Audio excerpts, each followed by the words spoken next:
Shalom saudara sekalian, hari ini kita kembali merenungkan firman Tuhan yang diambil dari 2 Samuel pasal 22, ayat 1 sampai dengan 51.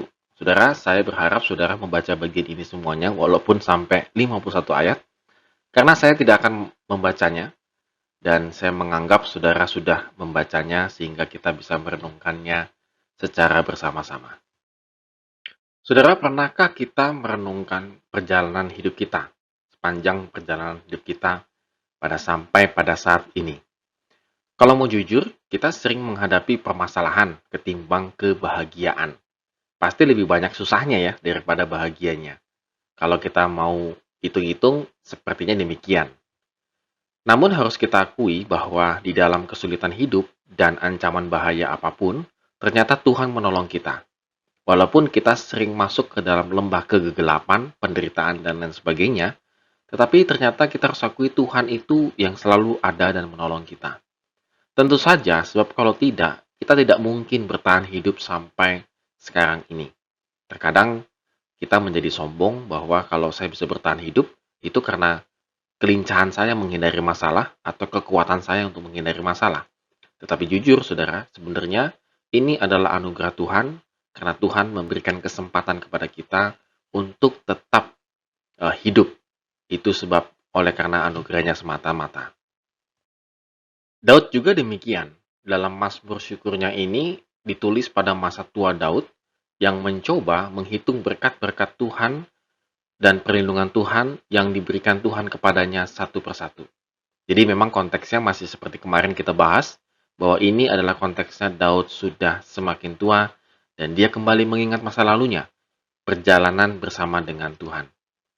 Pengalaman Daud ditolong oleh Tuhan diungkapkan secara inti pada ayat yang ketujuh.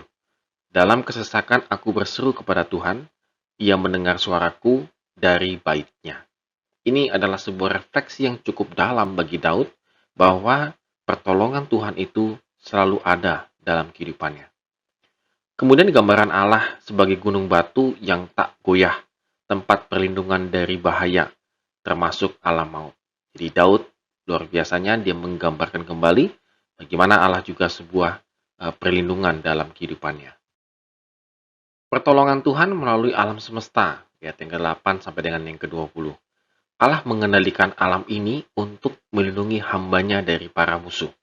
Jadi, dia melihat bahwa alam pun dipakai Tuhan untuk menolong Daud. Kalau saudara masih ingat beberapa peperangan Daud melawan Filistin dan lain sebagainya, itu ada semacam turut campur tangan alam yang dikendalikan oleh Tuhan untuk menolong Daud. Ia pun merespon kebaikan Tuhan dengan menjaga hidup berkenan kepadanya. Ayat 21 sampai dengan 30. Sehingga ia berani berharap dan bersandar kepadanya. Nah, ini yang kehebatan daripada Daud, bahwa kebaikan-kebaikan Tuhan, pertolongan Tuhan dalam kehidupannya senantiasa, itu dia respon dengan hidup taat kepada Tuhan. Seringkali, mungkin dalam kehidupan kita meresponnya dengan hidupnya yang sekedar-sekedarnya begitu ya. Kebaikan-kebaikan Tuhan, kita pikir itu sudah menjadi kewajiban Tuhan. Jadi saya tidak perlu lagi merespon kebaikan Tuhan dalam kehidupan saya. Daud juga mengakui bahwa Allah sendiri yang menuntun, memperlengkapi dan mengajar ia berperang mengalahkan musuh-musuhnya. Ia menutup mazmurnya dengan ungkapan syukur. Di ayat 50 sampai dengan 51. Lengkap sudah bagaimana Daud benar-benar melihat satu journey, satu perjalanan hidupnya bersama dengan Daud. Bahkan sampai ke musuh-musuhnya pun, Tuhan benar-benar menolong kehidupan Daud. Daud mengucap syukur bahwa pengalaman hidup bersama dengan Tuhan membuat ia semakin bijaksana. Saudara, dia memiliki satu komitmen yang tinggi ketika dia sudah mulai bertobat sampai masa tuanya, Daud semakin bijaksana dalam kehidupannya. Bagaimana dengan kita? Jika kita lihat perjalanan hidup kita, apakah kita ini berjalan sendiri atau berjalan bersama dengan Tuhan? Sederhana saja cara mengujinya. Kalau pada saat ini, kita merasakan kehampaan, kita merasakan kelelahan letih dan lain sebagainya, maka jangan-jangan kita berjalan sendirian, tidak bersama dengan Tuhan. Tetapi kalau kita berjalan dengan Tuhan, kita pasti bisa mendapatkan mutiara-mutiara kehidupan. Kalau ada satu peristiwa yang tanda petik mungkin tidak menguntungkan kita, tetapi kalau kita berjalan bersama dengan Tuhan, kita pasti mendapatkan berkat. Jadi, saudara sekalian, mari kita renungkan.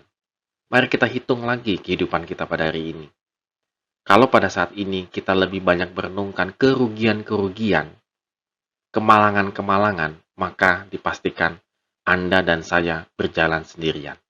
Tetapi, kalau kita berjalan bersama dengan Tuhan, maka day by day, hari demi hari, kita menghitung berkat-berkat Tuhan, kebaikan Tuhan, pertolongan Tuhan yang tak terbatas itu.